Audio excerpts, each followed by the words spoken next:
చాలాసార్లు చెప్పాం మీకు. వేస్తే ఇలానే ఉంటుంది వార్త. ప్రభుత్వం గాలికి వదిలేసిద్దా రైతుల్ని, ప్రతిపక్షం గాలికి వదిలేసిద్దా? ప్రభుత్వం అంటే రైతులు కష్టాలు పడుతున్నారనేది క్లియర్. నువ్వు రైతులు కష్టాలు పడుతున్నారనేటువంటి వార్త నిజం. కానీ చంద్రబాబు నాయుడు గారు ప్రభుత్వం వల్ల పడుతున్నారనేది ఇంకా నిజం. గాలికి వదిలేసిన చంద్రబాబు నాయుడు గాల్లోనే చక్కెరలు కొట్టి గాలికి వదిలేసి విదేశీ టూర్లతో చక్కెరలు కొడుతున్న చంద్రబాబు నాయుడు అని రాయాలి.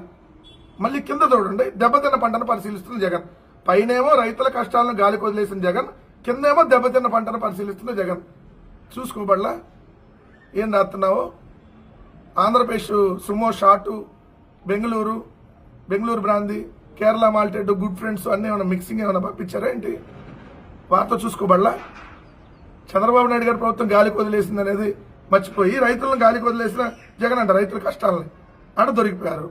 వీళ్ళు రోతనాడు అడుగడుగున అరాచకమే, అడ్డగోలు జన సమీకరణతో నిబంధనలకు పాత్ర రోజంతా